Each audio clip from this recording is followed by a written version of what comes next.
এজন্য রব্বুল আলামিন বলেন, ওয়ামা আরসালনাকা ইল্লা রাহমাতাল লিল আলামিন। জোরে বলেন আল্লাহু আকবার।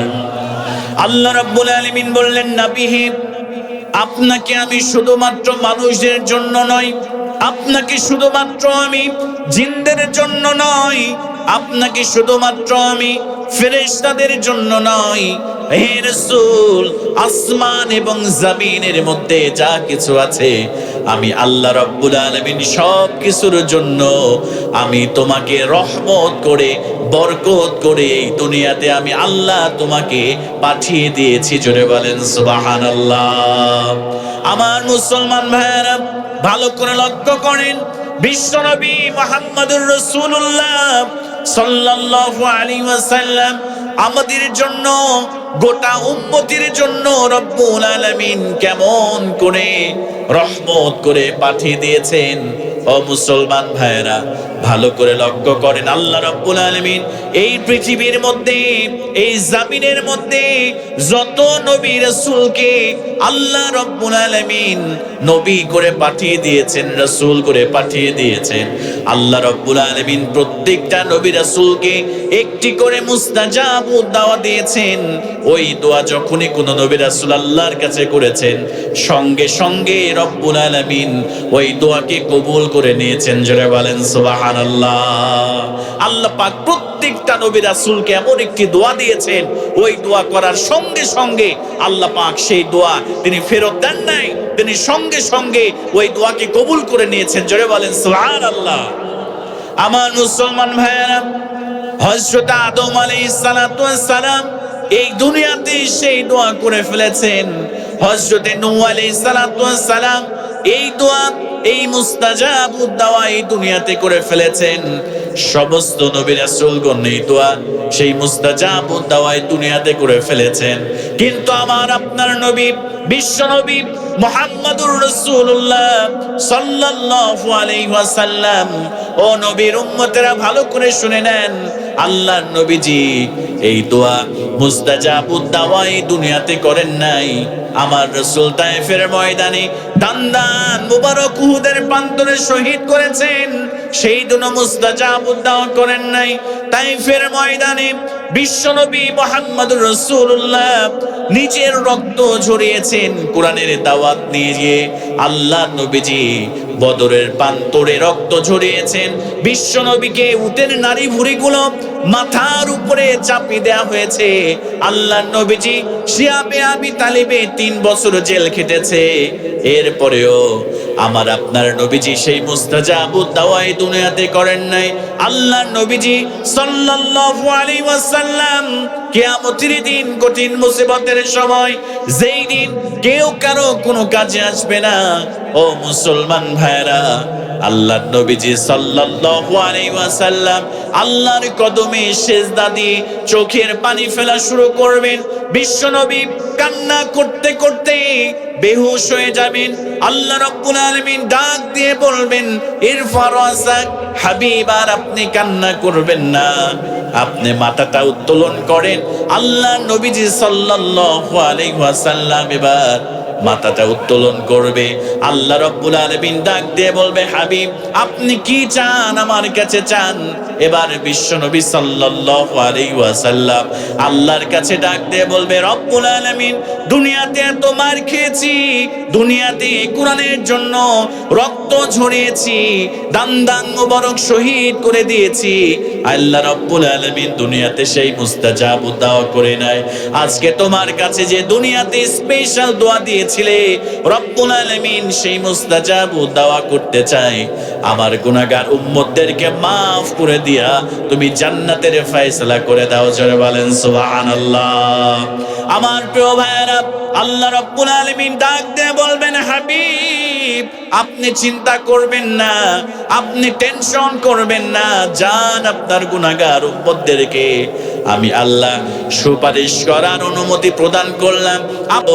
যান আপনার গুনাহগার উম্মতদেরকে নিয়ে আপনি দলে দলে জান্নাতে প্রবেশ করেন। আমার নবীজি সেই দিন আমার আল্লাহর নবীজি গুনাহগার উম্মতদেরকে নিয়ে এবার দলে দলে আল্লাহু আকবারের মিছিল নিয়ে আল্লাহর নবীজি গুনাহগার উম্মতদেরকে নিয়ে জান্নাতের মধ্যে প্রবেশ করবে। জোরে বলেন সুবহানাল্লাহ। এজন্য আল্লাহ রাব্বুল আলামিন ঘোষণা করলেন, ওয়ামা আরসালনাকা ইল্লা রাহমাতাল লিল আলামিন। এজন্য রব্বুল আলামিন বললেন, হাবিব আপনাকে আমি আসমান এবং জমিনের মধ্যে যা কিছু আছে আমি আল্লাহ পাক রব্বুল আলামিন সব কিছুর জন্য আমি আল্লাহর রহমত করে পাঠিয়ে দিয়েছি। জোরে বলেন সুবহানাল্লাহ। আমার মুসলমান ভাইরা, তাহলে বিশ্বনবী সাল্লাল্লাহু আলাইহি ওয়াসাল্লামের এক নম্বর যে স্পেশাল মর্যাদা সেটি হচ্ছে হুয়া রাহমাতুল লিল আলামিন। তিনি হচ্ছেন গোটা বিশ্ববাসীর জন্য আসমান এবং জমিনের মধ্যে যা কিছু আছে সব কিছুর জন্য রহমত করে পাঠিয়ে দিয়েছে একজন। আওয়াজ দিয়ে বলেন না তিনি কে? আল্লাহ। তাহলে বিশ্বনবীর এক নাম্বার স্পেশাল মর্যাদা হচ্ছে আল্লাহ রাসূল আমাদের জন্য, সমস্ত মানবকুলের জন্য, পশু পাখির জন্য, আসমান জমিনের মধ্যে যা আছে সব কিছুর জন্য আল্লাহ রহমত করে পাঠিয়ে দিয়েছেন। এরপরে আসেন দুই নম্বরে যে স্পেশাল রহমত আল্লাহ পাক সুবহানাহু ওয়া তাআলা বিশ্বনবী সাল্লাল্লাহু আলাইহি ওয়াসাল্লামকে দিয়েছেন, সেটি হচ্ছে ইন্নাহু খলিলুর রহমান। তিনি হচ্ছেন আল্লাহর বন্ধু। জোরে বলেন সুবহানাল্লাহ। বিশ্বনবী সাল্লাল্লাহু আলাইহি ওয়াসাল্লাম আল্লাহর বন্ধু করে রব্বুল আলামিন এই পৃথিবীতে প্রেরণ করে দিয়েছেন। আল্লাহর নবী বিশ্বনবী সাল্লাল্লাহু আলাইহি ওয়াসাল্লাম বলেন, ফা ইন্নাল্লাহা তাআলা قد اتخذني خليلا كما اتخذ إبراهيم خليلا। আল্লাহ নবী বিশ্বনবী বললেন, আল্লাহ রাব্বুল আলামিন হযরত ইব্রাহিম আলাইহিস সালাতু ওয়াস সালামকে যেমন বন্ধু রূপে গ্রহণ করেছিল, আল্লাহ নবী বললেন আল্লাহ রাব্বুল আলামিন ঠিক তেমনি ভাবে আমি মুহাম্মদুর রাসূলুল্লাহ সাল্লাল্লাহু আলাইহি ওয়াসাল্লামকে আল্লাহ বন্ধু রূপে গ্রহণ করেছে। জোরে বলেন সুবহানাল্লাহ।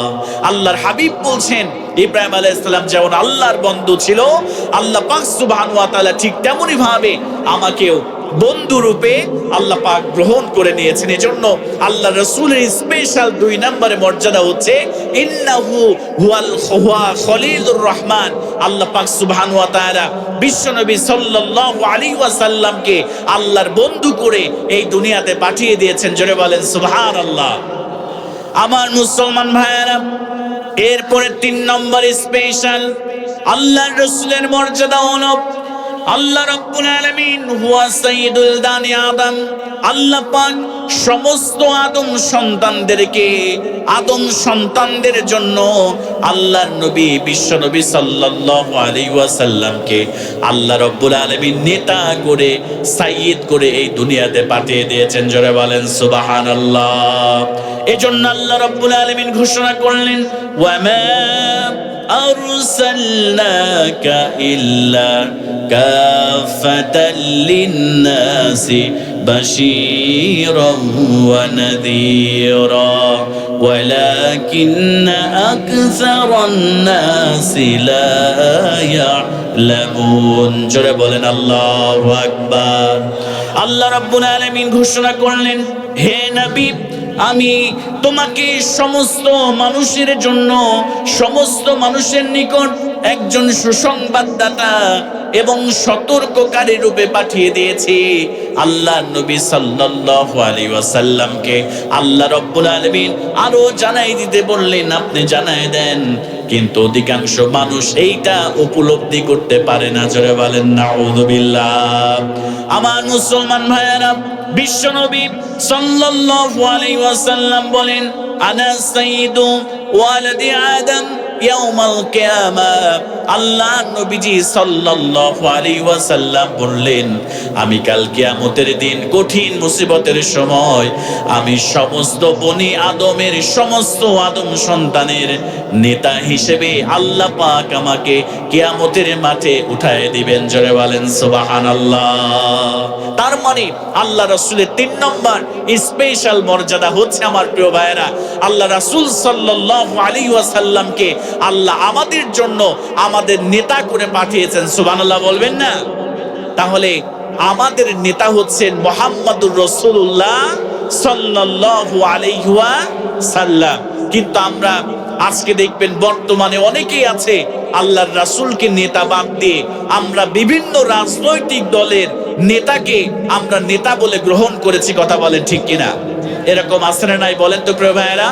আমরা অনেকেই বিভিন্ন রাজনৈতিক দলের সাথে সম্পৃক্ত রয়েছি। আমরা ওই নেতার পক্ষে আমরা স্লোগান দিই, আমার নেতা তমক নেতা, অমক নেতা তমক নেতা। যে নেতা 5 ওয়াক্ত নামাজ পড়ে না, যদি পিছলা খেয়ে পড়েও যায় তবু পশ্চিম দিকে পড়ে না, এরকম নেতা আছে না নাই? যে নেতা নামাজ পড়ে না, যে নেতা সুদের সাথে সম্পৃক্ত রয়েছে, যে নেতা সুদের সাথে সম্পৃক্ত রয়েছে, যে নেতা জেনার সাথে সম্পৃক্ত রয়েছে, যে নেতা মাদকাসক্ত, আমরা তার পিছনে গিয়ে আমরা তাকে আদর্শ হিসেবে গ্রহণ করেছি, আমরা তাকে নেতা বলে স্বীকার করে নিয়েছি। ও মুসলমান ভাইয়েরা, একজন মুসলমান আল্লাহর রাসূলকে ছাড়া অন্য কাউকে আদর্শ হিসেবে গ্রহণ করতে পারে না, আল্লাহ রাসূল ছাড়া অন্য কাউকে নেতা হিসেবে গ্রহণ করতে পারে না। কথা বলেন ঠিক কিনা?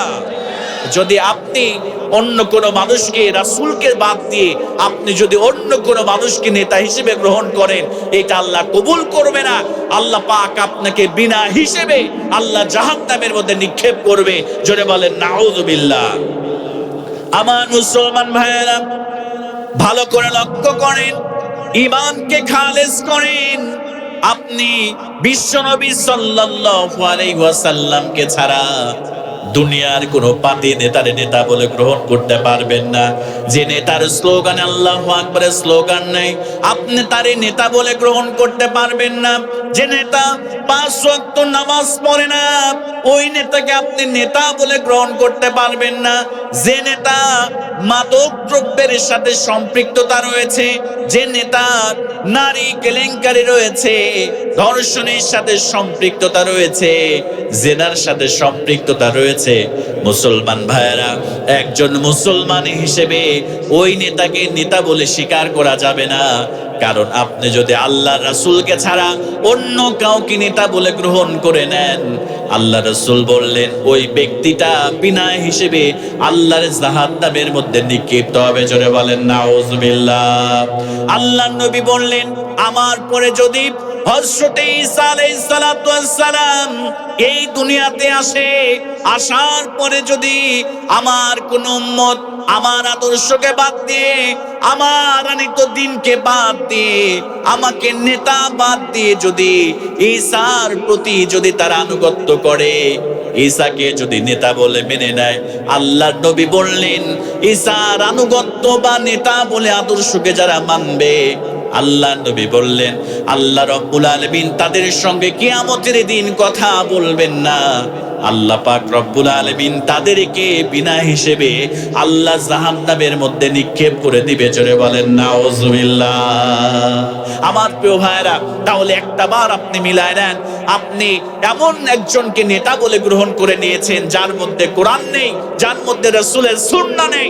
ও মুসলমান প্রিয় ভাইরা, আপনি নিজের জীবনের সাথে মিলায় নেন, এমন কাউকে যদি আপনি নেতা বলে মেনে নেন, আল্লাহ পাক সুবহানাহু ওয়া তাআলা আপনাকে বিনা হিসেবে আল্লাহ জাহান্নামের মধ্যে নিক্ষেপ করে দিবে। জোরে বলেন নাউযুবিল্লাহ। এজন্য আমাদের স্লোগান হতে হবে, আমার নেতা তোমার নেতা বিশ্বনবী। বলেন না, আমার নেতা তোমার নেতা বিশ্বনবী মুস্তাফা। আল্লাহ রাসূল ছাড়া অন্য কাউকে নেতা বলে গ্রহণ করা যাবে? আমার মুসলমান ভাইয়েরা, আপনি যদি আল্লাহ রাসূলের আদর্শ এই দুনিয়াতে বাস্তবায়ন করতে চান, আপনার উপরে জুলুম আসবে, আপনার উপরে নির্যাতন আসবে, আপনাকে জেল দেওয়া হবে, আপনাকে জরিমানা দেওয়া হবে, যেমন এভাবে আমাদের বাংলার জমিনে আপনি খেয়াল করে দেখবেন আল্লাহ রাব্বুল আলামিনের এমন অনেক নেককার বান্দা ছিল যারা আমার রাসূলকে নেতা বলে গ্রহণ করেছে, আল্লাহর কোরআনকে যারা আঁকড়ে ধরেছে, আল্লাহর জমিনে আল্লাহর দ্বীনকে প্রতিষ্ঠিত করার জন্য যারা চেষ্টা করেছে। ও মুসলমান ভাইরা, যার কথা না বললে নয়, বাংলার জমিনে একজন মুফাসসির ছিলেন 50 বছর, যিনি আল্লাহর কোরআনের তাফসীর যিনি করেছেন, সর্বদলীয় লোকেরা তাকে মহব্বত করতেন। আল্লাহর এই বান্দা আল্লামা দেলোয়ার হোসেন সাঈদ রাহমাতুল্লাহ আলাইহি যখন আল্লাহর এই কোরআন দেখে দেখে তিনি তাফসীর করতেন, যত কঠিন হৃদয়ের মানুষ হোক না কেন তাদের অন্তরটা নরম হয়ে যেত। আল্লামা দেলোয়ার হোসেন সাঈদ রাহমাতুল্লাহ আলাইহি তাফসীর শুনে আমরা জমিনে কথা বলা শিখেছি। এত সুন্দর করে তিনি কোরআনের তাফসীর করে, আপনাদের এখনো শুনলে কেমন মনে হয় জানি না। আমার প্রিয় ভাইয়েরা, আমার কথা আমি আপনাদের সঙ্গে শেয়ার করি। এখনো যদি মরহুম আল্লামা দেলোয়ার হোসেন সাঈদ রাহমাতুল্লাহ আলাইহির তাফসীর যখন ইউটিউবে শুনি, আমার প্রিয় ভাইয়েরা, অন্তরটা প্রকম্পিত হয়ে যায় আর গায়ের পশম পর্যন্ত দাঁড়ায় যায়। কথা বলেন ঠিক কিনা? আল্লাহর এই মহান ব্যক্তির কোনো দোষ ছিল না। তিনি চেয়েছিলেন আল্লাহর জমিনে আল্লাহর দ্বীনকে প্রতিষ্ঠিত করার আন্দোলন করেছিলেন। কথা বলেন ঠিক কিনা? নেতা হিসেবে কোন সুদখোর, কোন ঘুষখোর, কোন নারীবাজ নেতাকে বাদ দিয়ে একমাত্র রাসূলের আদর্শকে বাস্তবায়ন করতে চেয়েছিলেন। আমার প্রিয় ভাইয়েরা, কিন্তু জালিম শাসক এইটা তাদের সহ্য হয় নাই। কালেমার সঠিক দাওয়াত তিনি মানুষের কাছে দিয়েছেন, আল্লাহর নবীর আদর্শের দাওয়াত তিনি মানুষের কাছে দিয়েছেন। এজন্য জালিম যারা, স্বৈর শাসক যারা, তাদের সহ্য হয় নাই। আল্লাহর এই মাহবুব বান্দাকে বিষ প্রয়োগ করে এই দুনিয়া থেকে বিদায় করে দিয়েছে। কথা বলেন ঠিক কিনা? আমার মুসলমান ভাইয়েরা, যারা কোরআনের ধারক বাহক, তাদেরকে যতই নির্যাতন করা হোক না কেন, তাদেরকে যতই জেল দেওয়া হোক না কেন, জরিমানা দেওয়া হোক না কেন, আল্লাহর কোরআনের পক্ষে ডাকলে আল্লাহ তাদের মর্যাদা বাড়ায় দেয়। কথা বলেন ঠিক কিনা? আর যারা আল্লাহর কোরআনের বিরুদ্ধাচরণ করবে, যারা আলেমদেরকে কষ্ট দিবে, ও মুসলমান ভাইয়েরা, আল্লাহ পাক এই দুনিয়াতে তাদেরকে লাঞ্ছিত করবে এবং পরকালে তাদেরকে লাঞ্ছিত করে আল্লাহ জাহান্নামে পাঠিয়ে দেবে। কথা বলে ঠিক কিনা? এজন্য আমরা আল্লাহর কোরআনের পক্ষে থাকবো, আমরা রাসূলের আদর্শের পক্ষে থাকবো। আল্লাহ পাক রাসূলকে এই পৃথিবীতে হুয়া সাইয়্যিদুল দানি আদম, আদম সন্তানদের জন্য নেতা করে পাঠিয়েছে। আমরা রাসূলকে নেতা মেনে, আমরা রাসূলের আদর্শের সৈনিক হিসেবে আমরা আমাদের জীবনকে পরিচালনা করব। রাজি আছি তো ইনশাআল্লাহ? ইনশাআল্লাহ। তাহলে 3 নম্বর আল্লাহ রাসূলের স্পেশাল বৈশিষ্ট্য মর্যাদা হলো আল্লাহ পাক সুবহানাহু ওয়া তাআলা বিশ্বনবী মুহাম্মদুর রাসূলুল্লাহ সাল্লাল্লাহু আলাইহি ওয়াসাল্লামকে আল্লাহ সমস্ত আদম জাতির জন্য আল্লাহ রব্বুল আলামিন নেতা করে, সাইয়্যিদ করে আল্লাহ পাক এই পৃথিবীতে পাঠিয়ে দিয়েছেন। জোরে বলেন সুবহানাল্লাহ। আমার মুসলমান ভাইয়েরা, আল্লাহ রাসূলের 4 নম্বর মর্যাদা হলো হুয়া শাফিউনা ইয়াউমাল কিয়ামাহ। ও আমার কলিজার টুকরা প্রিয় ভাইয়েরা, কিয়ামতের দিন, কঠিন মুসিবতের সময় আল্লাহ রব্বুল আলামিন বিশ্বনবী সাল্লাল্লাহু আলাইহি ওয়াসাল্লামকে সুপারিশ করার অনুমতি আল্লাহ পাক রব্বুল আলামিন আমার আপনার নবীকে দান করবে। জোরে বলেন সুবহানাল্লাহ। আমার মুসলমান ভাইয়েরা, এই দুনিয়াতে আমরা অনেক কথা শুনি, অমুক পীর সাহেব জাহাজ নিয়ে আমাদেরকে জান্নাতে নিয়ে যাবে, অমুক পীর সাহেব আমাদেরকে সুপারিশ করে করে জান্নাতের মধ্যে প্রবেশ করায় দিবে। ও মুসলমান ভাইরা, মনোযোগ দিয়ে শ্রবণ করেন। রব্বুল আলামিন একমাত্র কেবলমাত্র বিশ্বনবী সাল্লাল্লাহু আলাইহি ওয়াসাল্লামকে সুপারিশ করার অনুমতি দিবেন। আমাদের মতো গুনাহগার বান্দা বান্দিকে আল্লাহর নবী বিশ্বনবী সাল্লাল্লাহু আলাইহি ওয়াসাল্লাম সুপারিশ করে করে জান্নাত পর্যন্ত পৌঁছায় দিবে। জোরে বলেন সুবহানাল্লাহ। আমার মুসলমান মায়েরা, কারণ কিয়ামতের দিন এমন কঠিন মুসিবতের দিন, আল্লাহ রাব্বুল আলামিন বললেন ফাইদা জাআতিস সাখ, যেদিন কিয়ামত সংঘটিত হয়ে যাবে, সূর্যটা মাথার উপরে চলে আসবে। ও মুসলমান ভাইরা, মানুষের মগজগুলো টকবক করে ফুটতে থাকবে। মানুষের মগজগুলো কারো বা কান দিয়ে বের হয়ে যাবে, কারো বা নাক দিয়ে বের হয়ে যাবে, কারো বা মুখ দিয়ে বের হয়ে যাবে। জিহ্বাটা ঝুলে বুক পর্যন্ত, নাভি পর্যন্ত ঝুলে আসবে। ওই কঠিন মুসিবতের সময় ইয়াউমা ইয়াফিরুল মারউ মিন আখিহি ওয়া উম্মিহি ওয়া আবিহি, আল্লাহ রাব্বুল আলামিন বললেন ওই কিয়ামতের দিন ভাই তার ভাইকে পরিচয় দিবে না, মা তার সন্তানকে পরিচয় দিবে না। মা বলবে দুনিয়াতে আমার তো বিবাহ হয় নাই। বাবা তার সন্তানের পরিচয় দিবে না, সন্তান তার বাবার পরিচয় দিবে না, স্ত্রী তার স্বামীর পরিচয় দিবে না। আল্লাহ রাব্বুল আলামিন ওই কঠিন মুসিবতের সময় আমার আপনার নবীকে আল্লাহ রাব্বুল আলামিন সুপারিশকারী হিসেবে আমাদের জন্য নিযুক্ত করবেন। আমার আপনার নবী আমাকে এবং আপনাকে সুপারিশ করে করে আল্লাহর জান্নাত পর্যন্ত পৌঁছায় দিবে। চলে বলেন সুবহানাল্লাহ।